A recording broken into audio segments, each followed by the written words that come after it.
അതിപ്പോൾ ഒരു അപകടത്തിൽപ്പെട്ട് ആള് ഭൂമിയുടെ അടിയിൽ കിടക്കല്ലേ.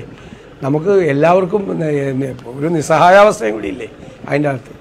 പിന്നെ അവിടെ രക്ഷാപ്രവർത്തനം നടത്തുന്നതിലൊന്നും ഇതാണ് തടസ്സം ഉണ്ടായിരുന്നത്. പ്രദീപ് ഭയങ്കര കനത്ത മഴയായിരുന്നു ഇന്നലെ പോലും.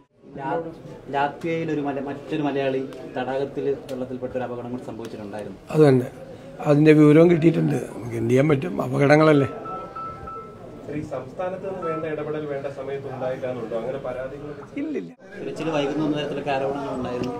അവിടെ ഞങ്ങൾ ഇത് KC വേണുഗോപാൽ മുഖ്യമന്ത്രിയെയും ഞാൻ ഉപമുഖ്യമന്ത്രിയെയും വിളിച്ചിരുന്നു.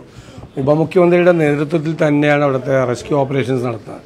നമ്മൾ ഉദ്ദേശിക്കുന്ന പോലെയല്ല. പ്രതികൂലമായ കാലാവസ്ഥയും ഈ രക്ഷാപ്രവർത്തനം നടക്കുന്ന സ്ഥലത്ത് തന്നെ മണ്ണിടിച്ചിലിനുള്ള സാധ്യത, പിന്നെ എല്ലാ ആധുനികമായിട്ടുള്ള എക്യുപ്മെൻറ്റ്സ് എല്ലാം അവിടെ എത്തിക്കുന്നതിനുള്ള തടസ്സങ്ങൾ, അല്ലാതെ ഗവൺമെൻറ്റിൻ്റെ ഭാഗത്തു നിന്നുള്ള ഉദാസീനതയല്ല.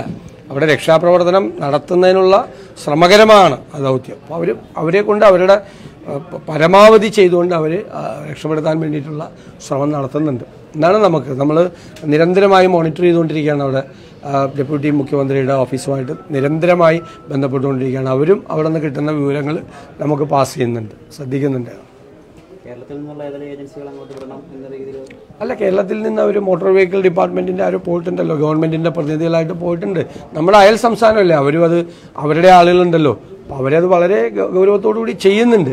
പിന്നെ തീർച്ചയായിട്ടും കുടുംബാംഗങ്ങൾ 3 ദിവസമായിട്ട് ഇങ്ങനെ അവരുടെ ഒരു കാത്തിരിപ്പ് എന്ന് പറയുന്നത് അവർക്ക് ഒരുപാട് വേദന ഉണ്ടാക്കുന്ന ഒരു സംഭവമാണ്. അവരുടെ ഒരു വിഷമം, ബുദ്ധിമുട്ട്, ഉത്കണ്ഠയും തീർച്ചയായിട്ടും നമ്മൾ മനസ്സിലാക്കണം. അത്രയും ലാത്വിയയിൽ മറ്റൊരു മലയാളി തടാകത്തിൽ വെള്ളത്തിൽപ്പെട്ട ഒരു അപകടം കൂടി സംഭവിച്ചിട്ടുണ്ടായിരുന്നു. അത് തന്നെ, അതിൻ്റെ വിവരവും കിട്ടിയിട്ടുണ്ട്. നമുക്ക് എന്ത് ചെയ്യാൻ പറ്റും, അപകടങ്ങളല്ലേ.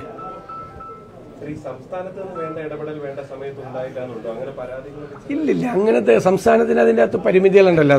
തൊട്ടയൽ സംസ്ഥാനമാണ്, എല്ലാവരും ബന്ധപ്പെട്ടിട്ടുണ്ട്. പ്രതിപക്ഷത്ത് ഞങ്ങളും ബന്ധപ്പെട്ടിട്ടുണ്ട്, ഗവൺമെൻറ്റിൽ നിന്നും ബന്ധപ്പെട്ടിട്ടുണ്ട്. അതിപ്പോൾ ഒരു അപകടത്തിൽപ്പെട്ട് ആള് ഭൂമിയുടെ അടിയിൽ കിടക്കല്ലേ. നമുക്ക് എല്ലാവർക്കും ഒരു നിസ്സഹായാവസ്ഥയും കൂടി ഇല്ലേ അതിൻ്റെ അകത്ത്. പിന്നെ അവിടെ രക്ഷാപ്രവർത്തനം നടത്തുന്നതിലൊന്നും ഇതാണ് തടസ്സം ഉണ്ടായിരുന്നത്. പ്രദീപ് ഭയങ്കര കനത്ത മഴയായിരുന്നു ഇന്നലെ പോലും. ഞാൻ അദ്ദേഹത്തെ ഇന്നലെ രാവിലെ വിളിച്ച് സംസാരിക്കുമ്പോൾ പോലും കനത്ത മഴയാണ് അവിടെ. അപ്പോൾ അദ്ദേഹം മോണിറ്റർ ചെയ്യുന്നുണ്ട്.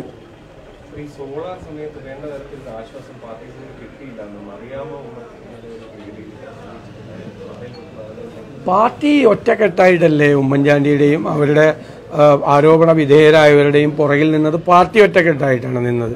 പാർട്ടി ഒരു തരത്തിലും അവരെ തള്ളിപ്പറയുകയോ അവരെ മോശക്കാരാക്കുകയോ ചെയ്തില്ല. കാരണം ഇതൊരു തെറ്റായ ആരോപണമാണെന്നും കള്ള ആരോപണമാണെന്നും കെട്ടിച്ചമച്ചാണെന്നും പാർട്ടിക്ക് നല്ല ബോധ്യമുണ്ടായി. പാർട്ടിയിൽ ഒരാൾ പോലും അവർക്കെതിരായിട്ടൊരു വാക്കുപോലും, അവരെ വേദനിപ്പിക്കുന്ന തരത്തിൽ, അവരെ കുറ്റക്കാരാക്കുന്ന തരത്തിലുള്ള ഒരു വാചകം പോലും ഒരാളും പറഞ്ഞിട്ടില്ല. പാർട്ടി സാധാരണ വേറെ ഏതെങ്കിലും പാർട്ടിയിലാണെങ്കിൽ അപ്പം തന്നെ ഇത്തരം ഒരു വിവാദം വരുമ്പോഴേക്കും 2 അഭിപ്രായം വരും, നടപടി എടുക്കണമെന്നുള്ള ഇത് വരുന്നത്. അങ്ങനെയൊന്നും ഇല്ലല്ലോ. എല്ലാവരും ഒറ്റക്കെട്ടായിട്ട് ഇത് തെറ്റായിട്ടുള്ള ഒരു ആരോപണമാണ്. സാറിൻ്റെ മാത്രമല്ലല്ലോ, സാറിൻ്റെയും മറ്റുള്ള ഒരുപാട് നേതാക്കളുടെയും പേരിലുണ്ടായിരുന്നു. അതെല്ലാം കെട്ടിച്ചമച്ച ആരോപണമാണ് എന്നുള്ള നിലപാട് അന്നും ഇന്നും പാർട്ടി സ്വീകരിച്ചിരുന്നു. അവർ പറഞ്ഞ മറ്റൊരു ആരോപണം, യുവ നേതാക്കളിൽ PC വിഷ്ണുനാഥ് മാത്രമാണ് അവിടേക്ക് എത്തിയത്, അല്ലാതെ ആരും എവിടെ ഇവരുടെ വീട്ടിലേക്ക് മറിയാമ്മേനെ കാണാൻ വേണ്ടി ചെന്നത് എന്നുള്ളൊരു പരാമർശം എനിക്കറിയില്ല. എല്ലാ ഉമ്മൻചാണ്ടിയെ കാണാൻ എല്ലാവരും ചെന്നുകൊണ്ടിരിക്കുകയല്ലായിരുന്നു എല്ലാ കാലത്തും. ആ വീട്ടിലെല്ലാവരും എനിക്കറിയില്ല. എനിക്ക് അവരങ്ങനെ പറഞ്ഞത് അറിയത്തില്ല, എനിക്കറിയില്ല. എന്തായാലും ഞാൻ യുവ നേതാവല്ലല്ലോ.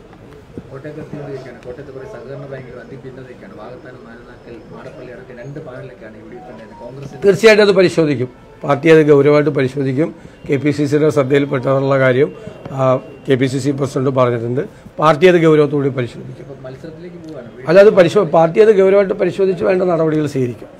KPCC പ്രസിഡന്റ് അല്ലേ പറയേണ്ട, സംഘടനാപരമായ കാര്യമാണ്.